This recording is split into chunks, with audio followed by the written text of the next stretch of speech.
তারা কিন্তু ধর্মের ব্যাপারে অত্যন্ত সহানুভূতিশীল, ধর্ম কর্ম পালনে তারা অত্যন্ত আন্তরিক, কিন্তু তারা একেবারে ধর্মীয় কাঠামোর মধ্যে জীবন চালানো, ইসলামিক রুল হিসেবে চালানোর জন্য অনেকেই স্বচ্ছন্দ বোধ করেন না। আমরা একটি অবাধ, সুষ্ঠু, অন্তর্ভুক্তিমূলক নির্বাচন চাই, তারপরে চাই আমরা একটি শাসন ব্যবস্থা যার মধ্যে কোনো এক নায়কতন্ত্র থাকবে না। এখন এসে 24-এ এসে আমরা দেখলাম আবার বাঙালি জাতি যখন তার সেই স্বকীয়তা হারালো, তাদের যে বৈষম্য বিরুদ্ধে সংগ্রাম, বৈষম্য অবস্থায় যখন পড়লো, বিভিন্নভাবে নির্যাতিত হতে থাকলো, তখন বাঙালি আবার রুখে দাঁড়ালো এবং এই ছাত্র আজ নেতৃত্ব দিয়েছিল। এবং সেখানেই সেই ছাত্র জনতা এই সংগ্রাম বিজয়ের পরে বাঙালি জাতি কি চেয়েছিল, যারা ছাত্র জনতা তারা কি চেয়েছিল, শেখ হাসিনার পতন, তারপরে কি চেয়েছিল একটি অবাধ, সুষ্ঠু, অন্তর্ভুক্তিমূলক নির্বাচন, তার মাধ্যমে একটি সরকার গঠন এবং এই সরকারের জন্য একটি শাসন ব্যবস্থা যেখানে একদলীয় একজনের ব্যক্তির হাতে সমস্ত ক্ষমতা কক্ষীভূত করে তাকে দানব তৈরি করানো হয়, সেই ধরনের একটি শাসন ব্যবস্থা, একটি সংস্কার, কিন্তু একটি সংবিধান, শাসন পদ্ধতি, নির্বাচন, শাসন পদ্ধতি, তার মাধ্যমে একটি বৈষম্য বিরোধী সমাজ, বৈষম্য বিরোধী দেশ, এটাই তো ছিল তাদের পাওয়া। আবার অনেকে শুনেছি বলেছেন যে ছাত্রদের মধ্যে অনেকে নাকি বলছেন আমরা যুদ্ধ করেছি, আমরা মুসলমান দেশ একটা ইসলামিক রাষ্ট্র কায়েম করব। যদি এটা সত্য হয় আমার কথার জবাব, আর না হলে এটা আপনারা ইগনোর করতে পারেন। আমি বলতে চাই যে বাংলাদেশের মানুষ, অধিকাংশ মানুষই মুসলমান, 90% উপরে মুসলমান এখানে বসবাস করে। সেখানে যে ধর্মের প্রতি আমাদের অত্যন্ত একটা অগাধ ভালোবাসা আছে। ধর্মের কারণে অনেকেই হয়তো শরিয়া রুল বা ইসলামিক রুল চাইতে পারেন, তবে এটাও বলতে চাই বাংলাদেশ বা মানুষ, সাধারণ মানুষের সঙ্গে আমরা মিশি, তারা কিন্তু ধর্মের ব্যাপারে অত্যন্ত সহানুভূতিশীল, ধর্ম কর্ম পালনে তারা অত্যন্ত আন্তরিক, কিন্তু তারা একেবারে ধর্মীয় কাঠামোর মধ্যে জীবন চালানো, ইসলামিক রুল হিসেবে চালানোর জন্য অনেকেই স্বচ্ছন্দ বোধ করেন না। একটা দ্বিমত আছে যেখানে, সেখানে নিয়ম হলো আপনি ইলেকশন করবেন, একটা এজেন্ডা দিবেন, এজেন্ডা দিয়ে আপনি যদি আপনার ইলেকশনের ম্যানিফেস্টো অনুযায়ী যদি আপনাদের জনগণ ভোট দেয়, সংবিধান চেঞ্জ করে করবেন, এটি হলো নিয়ম। আর আন্দোলন করতে চাইলেও আন্দোলনের জন্য আগের থেকে জনগণকে জানাতে হবে যে আমি ইসলামিক শাসন ব্যবস্থার জন্য আন্দোলন করছি। তাদেরকে অন্ধকারে রেখে এটা করা আমি মনে করি সমীচীন নয়। তারপরে আমরা যেটা বলতে চাইলাম, যেহেতু প্রায়োরিটি ফিক্স করা হয়েছিল জনগণ, জনগণের আন্দোলন, ছাত্র জনতার এই আন্দোলনের প্রায়োরিটি ছিল আমরা একটি অবাধ, সুষ্ঠু, অন্তর্ভুক্তিমূলক নির্বাচন চাই, তারপরে চাই আমরা একটি শাসন ব্যবস্থা যার মধ্যে কোনো এক নায়কতন্ত্র থাকবে না, যেখানে কোনো শাসক সম্পূর্ণ ক্ষমতা নিয়ে দেশকে নিজস্ব ব্যক্তিগত এবং পারিবারিকভাবে এবং গোষ্ঠীগত স্বার্থে ব্যবহার করতে পারবে না। এটাই ছিল এবং এটাই ছিল প্রায়োরিটি। বর্তমান সরকার এই প্রায়োরিটিটা মেনে নিয়েছিলেন এবং তাকে ডিক্লেয়ার দিয়েছিলেন, সেভাবে কর্মসূচি শুরু করেছিলেন। সর্বোত্তকভাবে অহিংস আন্দোলন ছিল না, এখানে সহিংসতা ছিল, নাশকতা ছিল, এবং কিছু কিছু ছাত্ররা এটা স্বীকার করেছেন এবং বলেছেন যে এই নাশকতায় তারা করেছেন, সেই জন্যই সেই সময়কার সরকারের পতন হয়েছিল। এটা আমার কাছে বিভিন্ন, এমনকি বিদেশি কূটনীতিক দু একজন বললেন, তাদেরকে কেউ কেউ বলেছে। এটা সত্য না হলে আমার এখানে কোনো কিছু কথা নাই, যদি সত্য হয় তাহলে বলতে হয়। সে সময় যখন এই কথাগুলি তৎকালীন হাসিনা সরকার বারংবার এই কথাগুলি বলেছিলেন যে এখানে নাশকতা হচ্ছে, এখানে মানুষকে হত্যা করা হচ্ছে এবং এটা সম্পূর্ণ অহিংস আন্দোলন নয়। আমরা কিন্তু তার প্রতিবাদ করেছিলাম।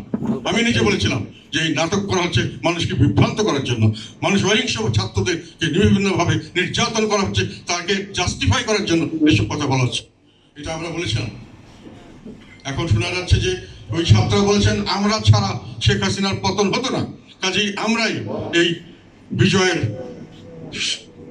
অর্জন করেছি এবং আমাদের সেই অর্জনের সুফল আমরাই পাবো এবং আমরা যেটা বলবো সেইভাবেই এখন দেশ চলবে।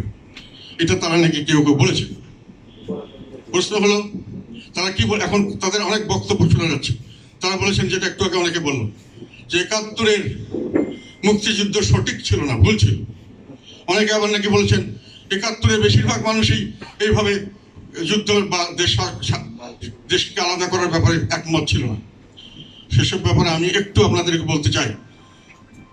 বাঙালি জাতির ইতিহাস, আমার নিজের অবজারভেশন, বাঙালি জাতির বৈশিষ্ট্য হলো বাঙালি জাতি সবসময়, এটা দুর্ভাগ্য আমি বলবো, বৈশিষ্ট্য নয়, সবসময় বৈষম্যের শিকার হয়েছে।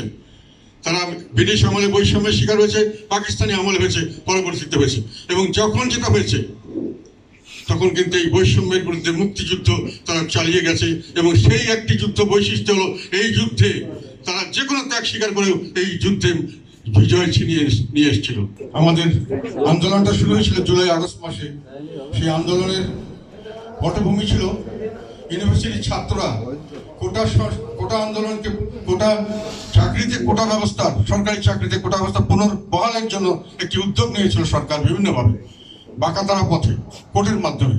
সেটা ছাত্ররা প্রতিবাদ করেছিল, তাদের চাকরি মেধার ভিত্তিতে হওয়া উচিত সেটা তারা মনে করেছিল।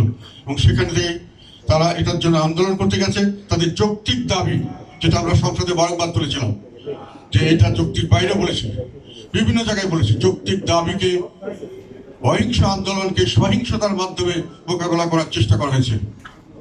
এবং সেই সহিংসতা দিয়ে নৃশংসতার চরম মাত্রায় গেছে। এবং যেভাবে সরকার, তৎকালীন সরকার, শেখ হাসিনা সরকার যেভাবে তাদের উপর ব্যবহার করেছে, এটা অত্যন্ত অযৌক্তিক ছিল।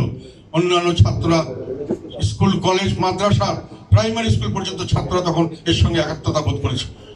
এবং তার সঙ্গে সঙ্গেই বিভিন্নভাবে জনগণের মধ্যে এটা ধারণা এসছে, যেটা কোটা সংস্কার শুধু চাকরির বিষয় নয়, কোটা সংস্কার আন্দোলন নয়, এটা হলো আমাদের সার্বিকভাবে আমরা যে বৈষম্যের শিকার হচ্ছি, দেশকে বৈষম্য করে দেশের একটি অংশ বিভিন্নভাবে লাভবান হচ্ছে, বেশিরভাগ মানুষকে সমস্ত অধিকার থেকে বঞ্চিত করা হচ্ছে, সমস্ত মানুষকে একটা কৃতদাসের মতো অধিকারহীন একটা সমাজে পরিণত করা হচ্ছে। তার বিরুদ্ধে মানুষের সংগ্রাম করার জন্য উদ্বুদ্ধ হলেন। এবং সেই সংগ্রাম, সেই ছাত্রদের কোটা সংস্কার আন্দোলন ছাত্র জনতার বৈষম্য বিরোধী আন্দোলনে রূপান্তরিত হলো। এই বৈষম্য বিরোধী আন্দোলন এক পর্যায়ে গিয়ে ছাত্ররা মনে করলো, ছাত্র জনতা তারা মনে করলো এখান থেকে আমাদেরকে উদ্ধার পাওয়ার জন্য শেখ হাসিনার পতন ছাড়া কোনো গত্যন্তর নেই। এবং সেই জন্যই তারা শেষ পর্যন্ত যত রকম গুলির মুখে গেছে, জীবন দিয়েছে, কিন্তু তারা লক্ষ্যচ্যুত হয়নি। এই ছাত্র জনতার বিজয় সেইভাবেই অর্জিত হয়েছে। সেখানে একটা কথা আমি বলতে চাই, যে তৎকালীন সময় এটার জন্য কার অবদান কতটুকু, এই বিষয়টি হলে প্রথমেই আসে যে ছাত্ররা নেতৃত্ব দিয়েছিল, নিঃসন্দেহে তাদের অবদানকে অস্বীকার করার কিছুই নেই, তাদের অবদান নিশ্চয়ই আছে। একই সঙ্গে যে ছাত্ররা ঝাঁপিয়ে পড়েছিল তাদের সহকর্মীদের জন্য, যে ছাত্ররা সহমর্মিতা দেখিয়েছে, তাদেরও অবদান আছে।